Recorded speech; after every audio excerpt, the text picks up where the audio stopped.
భగవద్గీత 3వ అధ్యాయం 21వ శ్లోకం. యజ్జాధాచారతి శ్రేష్ఠ దేవేతరో జనం నా యత్ ప్రమాణం కురితే లోకస్తధని వర్తతే. గొప్పవాడే కర్మ చేయును, దానినే తక్కిన వారును చేయుదురు. అతను దేనిని ప్రమాణముగా గైకొన్నో తక్కిన వారిని కూడా దానినే అనుసరించరు. నమే పార్థాసి కర్తవ్యం త్రిషు లోకేషు కించన వానావాప్తమనా వ్యాప్తవ్యం వర్తనీవ చ కర్మణి. అర్జున, నాకు ఈ 3 లోకములు చేయదగిన కార్యమేదియూ లేదు, మరియు పొందబడినదియు పొందదగినదియు వస్తువులు ఏమీయూ లేరు. అయినను నేను కర్మల యందు ప్రవర్తించుతున్నాను.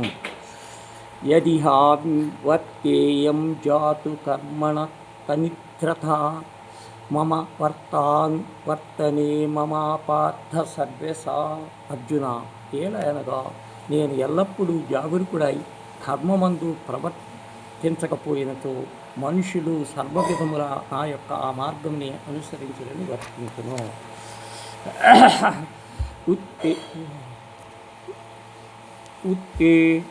ఉత్తేదేయురిమే లోకానం కుర్యాం కర్మ చేదహం శంకరస్య చకార్తస్య ముపహాన్యామ్యమ ప్రజా.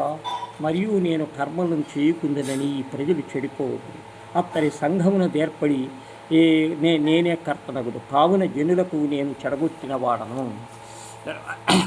సక్తా కర్మాణి విద్వాంస యథ కుర్వంతి భారత కుర్వాదిదాంతస్తచ్చత శ్రీకుర్లోకసగ్రజహం. ఓ అర్జున, అజ్ఞానుల కర్మల యందు తగులుకొని ఫలాపేక్షతో ప్రకారం చేయుతున్నానో ఆ ప్రకారమే జ్ఞానులు వాని యందు తగులుకొనక కళాశక్తి రైతులై లోక కళ్యాణమునకు కార్యములు ఆచరించవలెను.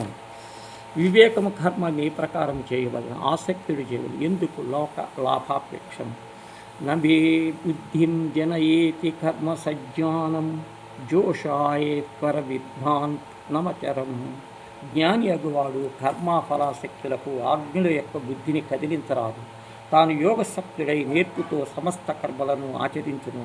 తన ఆచరణ చూచి చారును ప్రాతిముష్టినట్టు చేయవలేను.